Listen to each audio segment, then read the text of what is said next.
Hello everyone, Benjamin here, and today, don't know if you can see, but we're going to be playing the Path of Exile beta, of course. It's going to be going into open beta for what I've been hearing and reading on the forums sometime in August, so I'm going to guess either mid to end August. Could be sooner, but that's when they're planning to do an open beta for all people to join, instead of having to either wait for a key or buy the support package to get a key and some points. I got lucky and I got in the day I signed up. I was just checking on the forums, went back to the homepage, and I saw my name for the random selection, so that was all good. But anyways, I'm going to be doing a Let's Play on this game, because this game is a Diablo-esque. It's like Diablo in the sense where it's an action RPG, top-down, loot system, dungeons, and all that stuff. Really fun. I actually got kind of bored of Diablo 3 because I beat Inferno, I did all that stuff, and there's just nothing really else to do at that point.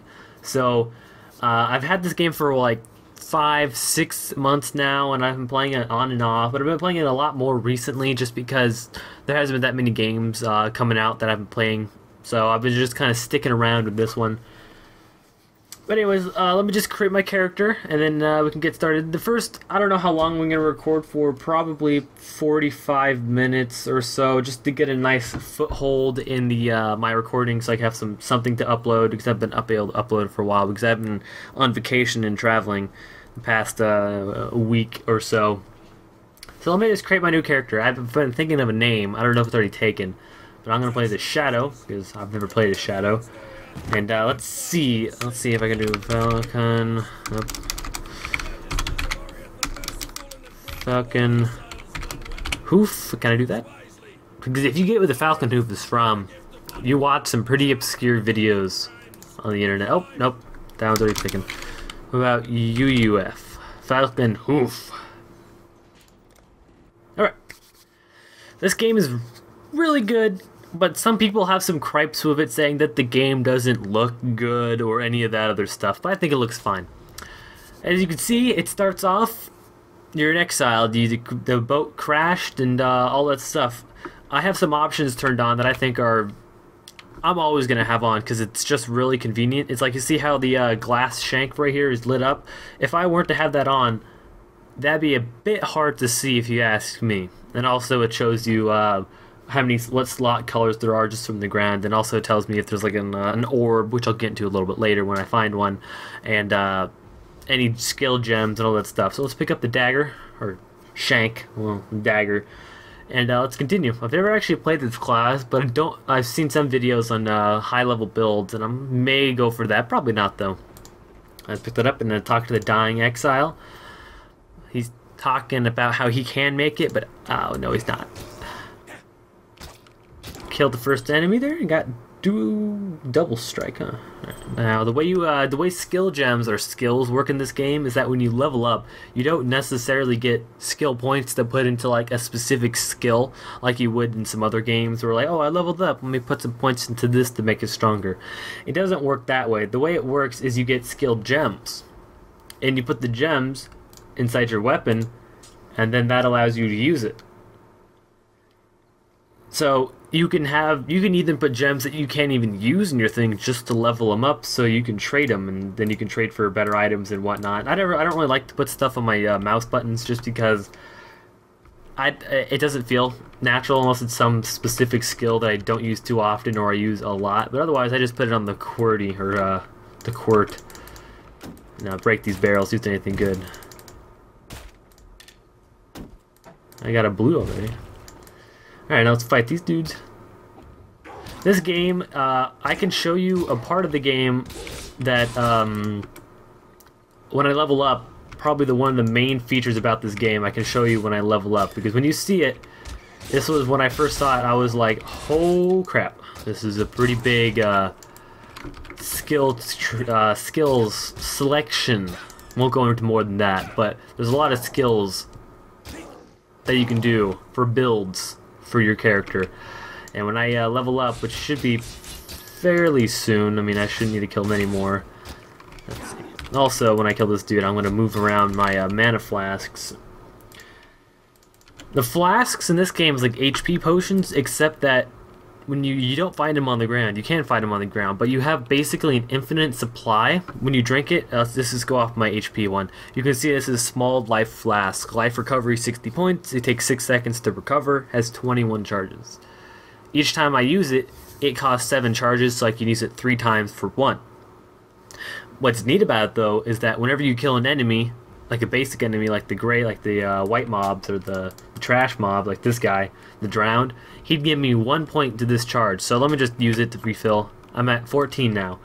I'll kill one of these dudes,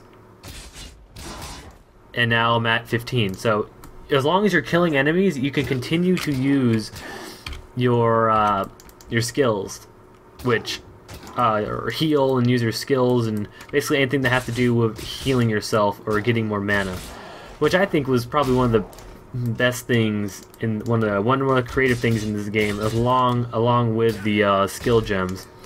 I'm about to gain a level here, and I should be able to gain a level after I kill these 3 dudes, give or take.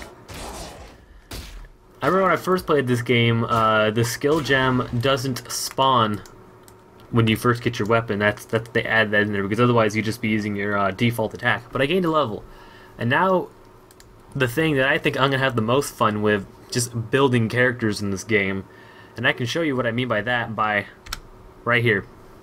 This is the skill tree. I wouldn't call it a skill tree. I would more likely call it a skill forest, because what I've heard is that there's over 1,400 skills that you can do. I think you only get 111 points when you get to the max level. So you can only cover about like 5-10% of the thing. Depends. I don't know if they're going to increase that number of skill points you get, because there's only 2 acts in the beta right now, and I think they're going to be 4 at the end, or maybe even 3. But I don't know that for sure. But the character I am playing as is a intelligence dexterity hybrid, and so I'm good with either. I can go anywhere though. I don't have to just specifically stick with dexterity. I can go into strength. I can use bow and arrows instead of daggers. I can go into pure magic. I can go into anything I want, just of any character. So you can be the sorceress or the witch in this game, and then you can build them into a tank if you really wanted to. I don't know how well that'd work, but you could do it if you put enough points into the right aspects and you knew basically what you were doing. But for right now, I'm probably just gonna follow this path because it seems this is what I saw. I thought was cool when I saw the high end stuff of how much damage he was dealing out and all that stuff. So as you can see, my first skill I'm gonna put point to is attack speed. Increases attack speed by 6%. Pretty good. And now it's the attack 1.71 or 0.71, and now I am 0.67. Not bad. So I attack much faster now. And also I'm going to be going into when I'm building this character, I'm going to be going into a dual wield. So I'm going to be using 2 knives, or daggers to be more specific, because swords are a bit, you need strength and dexterity, and daggers you need intelligence and dexterity. So I just found a orb, and that's probably one of the, I don't know if it's a better one, but it's a pretty neat, interesting one. Let me see, let me take a look at it. Alright, it was the blacksmith's wheatstone, which basically is it improves the quality of a weapon, because you can find weapons on the ground up to 20%. At least that's what I've seen so far. So like if I put that in there, I'd make this glass shank quality plus 5. I think it goes plus 5 for white weapons, plus 2 for magics, and plus 1% for rares. But basically, it just makes the weapon stronger. But I usually save those until you get some good weapons or good armor, or basically something really good to actually have it being worthwhile putting points into it. Otherwise, you just be kind of wasting those things, just like Orb of Alchemies, which I can show you because I think I have 2, one of them or 2 more in my stash. But I'm not going to be using my stash items in there to build this character. I'm going to be basically starting from the beginning as if I had nothing. Maybe. I don't know for sure. But right here you saw that my skill gem leveled up because it earned enough experience to be upgraded. So it's going to get upgraded just a little bit more. And now it's what actually now it does 3% more physical damage, so it technically does 73% base damage instead of 70. So it gets a little bit stronger. Let's fight this dude. I don't know how.